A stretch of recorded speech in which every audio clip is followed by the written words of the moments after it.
आज से लेकर प्रीलिम्स तक every single minute will count. Just 40 days are left and you have to make sure that you spend your every second very judiciously because जो सबसे important चीज है वो आपका कॉन्फिडेंस है और वो कॉन्फिडेंस और वो कामनेस एग्जाम वाले दिन में सिर्फ तभी आएगी अगर आपने बहुत शिद्दत से इस टाइम को स्पेंड किया है रिविजन में और प्रैक्टिस में. सो मेक श्योर अपनी पूरे 2 साल की 1 साल की जितनी भी मेहनत आपने करी है यू मेक श्योर कि इस टाइम पे आप अपनी परफॉर्मेंस को पीक पे लेके जाओ. Try to align your sleep cycle with your exam cycle and then just be very calm and confident and give your exam. All right. With that, let's move on to our discussion for today, which is your PYQs of polity. So ये last है polity का, ठीक है? तो let's see. हमने question number 10 तक discuss कर लिए थे. क्वेश्चन नंबर 11 को हम डिस्कस कर रहे हैं अभी. So the very first question that we are going to see is on parliament again. तो जैसा हमने देखा 2024 में पार्लियामेंट से कुछ 4 से 5 क्वेश्चंस आए हुए हैं. तो कभी कभी ऐसा भी होता है कि बहुत एक टॉपिक से बहुत ज्यादा क्वेश्चंस आ जाते हैं. And this year is exactly the example. So which of the following statements are correct in respect of a money bill? तो money bill के ऊपर क्वेश्चन है. Article 109 mentions special procedure in respect of money bills. This is correct. 110 के साथ confuse करके इसको दिया है, ठीक है, क्योंकि 110 के अंदर क्या है, इट एनलिस्ट द सब्जेक्ट्स जो मनी बिल के अंदर आते हैं. दे आर प्रोविजन कि अगर टॉपिक ये है तो फिर वो मनी बिल के अंदर आएगा. 109 क्या करता है, एस्टैब्लिश करता है कि क्या प्रोसीजर होगा of passage of money bill, ठीक है. तो ताकि सबको पता है कि 1010 इज मनी बिल तो सब कंफ्यूज हो जाए इसलिए कंफ्यूजन के लिए दिया है. But article 109 mention the procedure. Article 110 mention the subjects under the money bill. So this statement is correct. The statement 2 is a money bill shall not be introduced in Council of States. This is also correct. It is always introduced in Lok Sabha. Council of State is your Rajya Sabha. ठीक है. उसका reason क्या है, because Lok Sabha has a mandate और money bill अगर पास हो जाता है तो गवर्नमेंट है वो डिसॉल्व हो जाती है, ठीक है. That is why money bill is always passed in Lok Sabha. The Rajya Sabha can either approve the bill और suggest changes but can not rejected, ठीक है. This is also correct. और मनी बिल के ऊपर डिपेंड करता है गवर्नमेंट रहेगी या नहीं रहेगी, इसीलिए राज्यसभा की जो पावर्स हैं in terms of money bill is very limited, बहुत लिमिटेड पावर्स हैं. because Rajya Sabha represents state, it doesn't represent the elected mandate that people have given to Lok Sabha, right? That is why what are we saying here is whenever it is money bill, the power of Rajya Sabha is very restricted because your council of minister is accountable to Lok Sabha and not to Rajya Sabha. All right. So that is why these three statements are correct. The fourth says amendment to a money bill suggested by Rajya Sabha have to be accepted by Lok Sabha.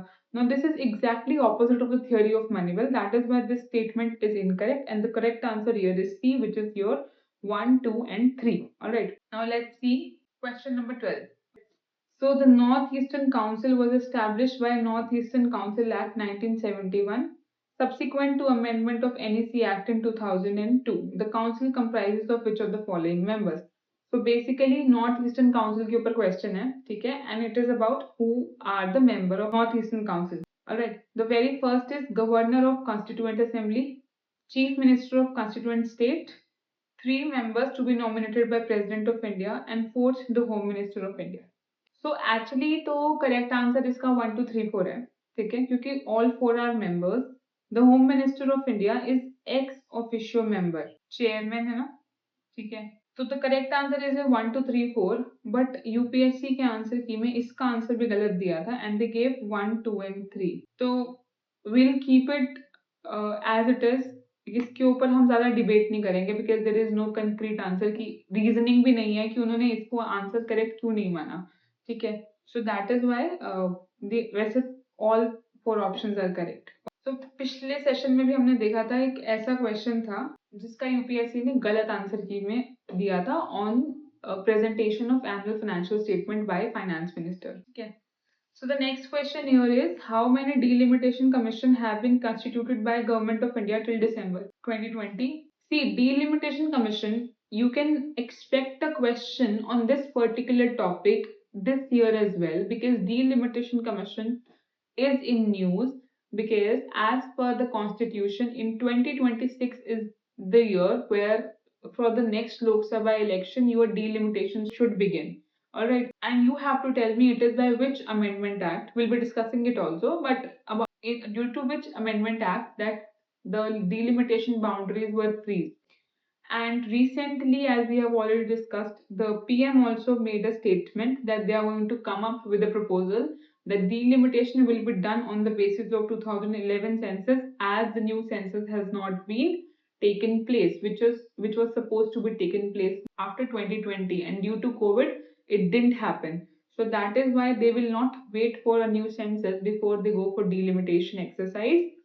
This topic is very important from this year perspective as well. Correct answer here is four. Let's see what are the four delimitation commissions. So the very first was before the first elections, obviously, in 1952. Then in 1960 there was another delimitation commission. Then in 1973 and then 2002. It was the 2002 commission that freezed it till 2026. All right. The 42nd Amendment Act, it froze delimitation of constituencies until 2000, and that is why you have next in 2000. And then 84th Amendment Act ने extend किया था for another 25 years after the first census of 2026. So these are the four constitution delimitation commissions that were set up. Then let's see the next question, which is your question number 14. The Constitution's 71st Amendment Act 1992 amends the 8th schedule to the Constitution to include which of the following languages? Please understand, इस बार you can expect a question around languages and their representation in the Constitution, which of the languages is included, which of the languages not included. उसका reason ये है, recently just 2-3 days back, the Vice President of India has released Constitution in a Sindhi language. एक और चीज ये ध्यान रखना, उन्होंने दोनों स्क्रिप्ट में पर्शियन अरेबिक स्क्रिप्ट और देवनागरी स्क्रिप्ट दोनों के अंदर कॉन्स्टिट्यूशन को सिंधी लैंग्वेज में रिलीज किया है. इसका क्या मतलब है?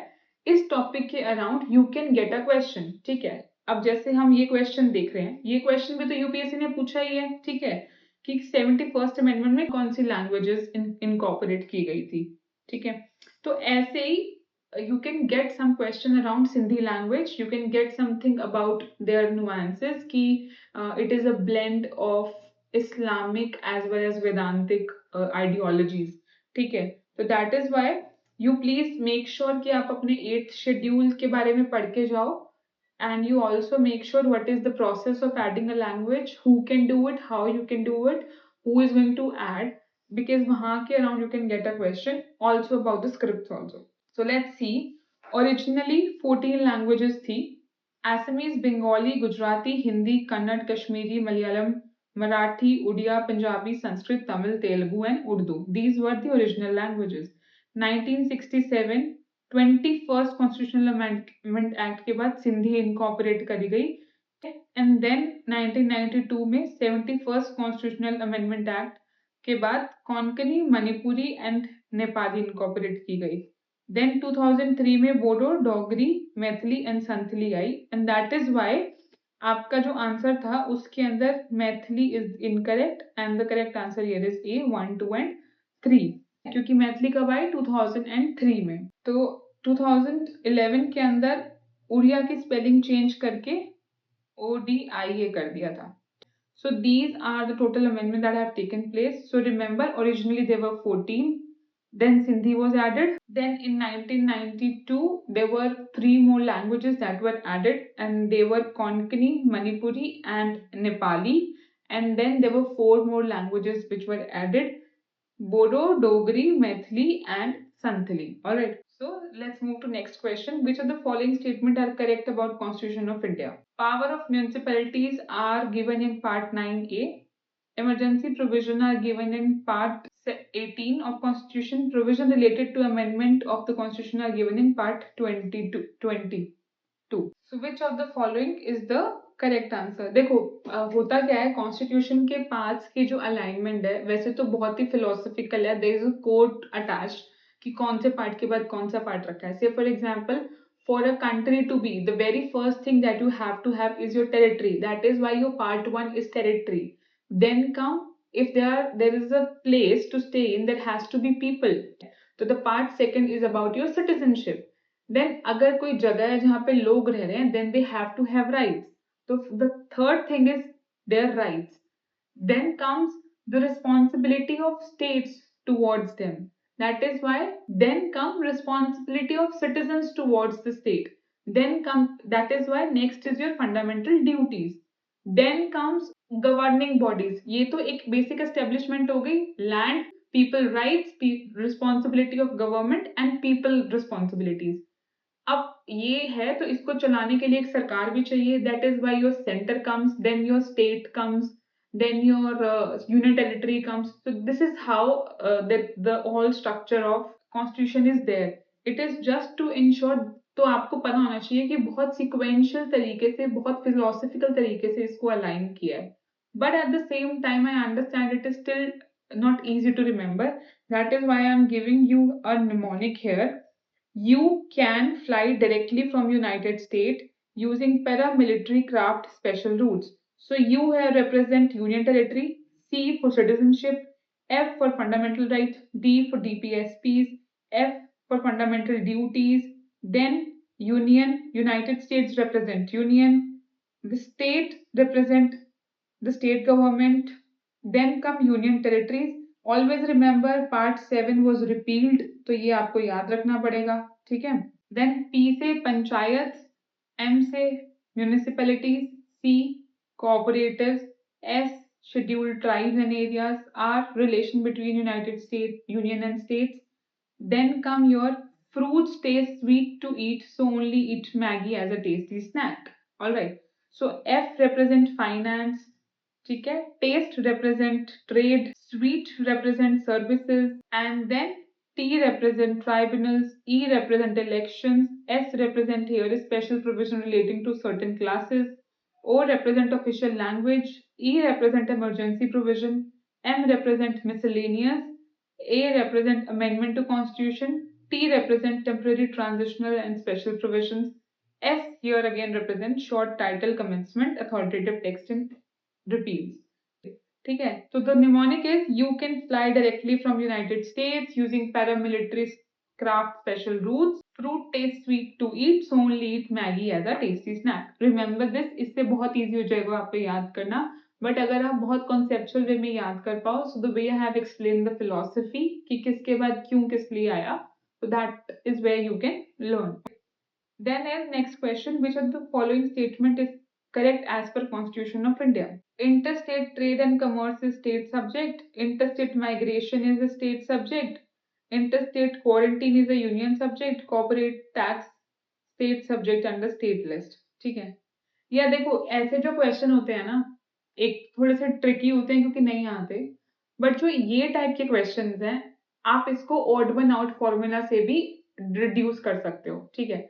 अगर आप देखोगे तो interstate and cooperation between state चारों उस चीज के ऊपर है. टॉपिक अलग अलग भले ही हो, सिर्फ एक ही स्टेटमेंट ऐसी है कि ये वाला जो टॉपिक है ये यूनियन लिस्ट के अंदर है, which is your third statement. Naturally क्या होगा कि वही इनकरेक्ट होगा, बिकॉज अगर बाकी सारी चीजें इंटरस्टेट रिलेशन की स्टेट के अंदर हैं, so the odd one out has to be incorrect. So these kind of question can be easily tackled with a calm mind. अगर आप प्रेशर में होगे तो you won't be able to address it, but बहुत calm mind से अगर आप इसको देखोगे तो it is very easily trackable. Okay, so always be very calm while attempting, because अगर कुछ आपने नहीं भी पढ़ा, you will still be able to get it correct. So next question is, under which of the following article of Constitution of India has Supreme Court of India placed right to privacy? Now this is the question which is repeated again. पहली बार 2021 में था, if I am not wrong, जो हमने discuss किया उसके अंदर. ठीक है. रिपीट किया है. राइट टू प्रिवेसी कौन से के अंदर आता है? So that is answer is article 21. सो ऐसे यूपीएससी कई बार क्वेश्चंस रिपीट भी करता है. That is why the importance of PYQs comes in. Next is your, which of the following statement about ethics committee in Lok Sabha are correct? Initially it was an ad hoc committee. Only a member of Lok Sabha can make complaint regarding unethical conduct of a member of Lok Sabha. This committee cannot take up matter which is sub judice. On the face of it, अगर आपने नहीं पढ़ा है ethics committee के बारे में, वैसे तो who is preparing will read about the committee under parliamentary committees in any of your standard polity books. ठीक है, you read Laxmikanth, you read any coaching material, वहां पे पार्लियामेंट्री कमिटीज का टॉपिक होता ही है। ठीक है, बट अगर फिर भी आपने नहीं पढ़ा है तो there is very first statement is initially it was an ad hoc committee, so it is a very generic. ठीक है, second says only a member of Lok Sabha can make complaint regarding to unethical conduct of a member of Lok Sabha. See, always remember, whenever and wherever you get a very absolute statement, most of the time it's going to be wrong. Majority of the time. Apart from some times where it can be correct, because वो आपको पता होता है कि आपने पढ़ा है कि नहीं पढ़ा है, but most of the time ऐसे टॉपिक्स के अंदर अगर कोई जेनेरिक ऐसे कोई एब्सोल्यूट स्टेटमेंट है वो इनकरेक्ट ही होती है। ठीक है, so the statement here is incorrect. The third is the committee can not take up member matter which is sub judice. Is share common sense कि अगर कुछ भी जुडिशरी के पास है तो बाहर कहीं पे उसका रेजोल्यूशन नहीं हो रहा। सो जितने भी आप मैटर्स, जितनी भी आपकी पैरेलल जुडिशरी है, ठीक है, विच इज योर ट्राइब्यूनल्स या फिर ऐसे कमिटीज हैं, they can not take up any matter which is in court. They can only take matters which are not under the court. ठीक है, कोर्ट में जाने से पहले वाले मैटर्स को they can take up.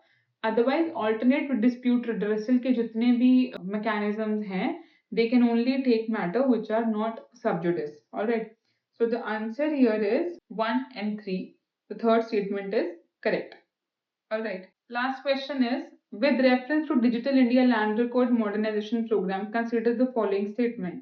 Now, if you have seen जो हमने 2024 के क्वेश्चन डिस्कस किए, 2024 में पॉलिटी से 19 क्वेश्चंस हैं और 19 में से सिर्फ एक क्वेश्चन करंट अफेयर्स से हैं, बाकी सारे क्वेश्चन स्टैटिक पॉलिटी लक्ष्मीकांत से है। ठीक है, तो वहां पे क्या होता है कि आप मार्क्स ले सकते थे, I give it a bracket of 2 question, but आप 17 क्वेश्चन जेन्युइनली करेक्ट कर सकते हो पॉलिटी से, which comes out to be 34 marks अगर आपने एक अपनी स्टैंडर्ड टेक्स्ट बुक बहुत अच्छे से पढ़ी है। That's why I always say focus on strengthening your static portion more. As a student now, we are very overwhelmed with newspaper reading, daily current affair 4 जगह से कवर कर लो, देन डेली एमसीक्यूज कवर कर लो, then current affairs के। ठीक है, and we want to see every debate that is coming on big picture or maybe anything on Sunset TV or everything which is going around. We use social media as a mechanism कि हम तो current affair ही देख रहे हैं। But please trust me, if you are strengthening your static core area, the chances are much higher than focusing entirely on current affairs. The purpose of current affairs is to let you know what is happening. You should be aware because the exam is all about awareness. You should read newspaper, make notes, whatever is sufficient, but do not spend a lot of time around current affairs in a day. Your daily time around current affairs should not exceed 1.5 hours, max 2 hours. उसके beyond आपका time static area में जाना चाहिए, current में नहीं जाना चाहिए। In the fag end of your exam, like 3 to 4 months before, you start anticipating question कि करंट अफेयर अगर है तो किस किस टॉपिक की प्रायोरिटी ज्यादा हो जाती है एग्जाम में आने के लिए। That is the rule of current affair along with your basic understanding development as well. ठीक है, so that is why focus more on your static areas, because आपका 70% सिलेबस पेपर कोर एरिया से आएगा, and that take very less effort to cover vis-a-vis current affairs which take a lot of effort to cover. उसको आप दो, लेकिन आप उसको अपना दिन का 10 से 20% दो, उससे ज्यादा मत दो। All right, so that is why. Now let's see the question. To implement the scheme, the central government provide 100% funding. Under the scheme, cadastral map are digitized.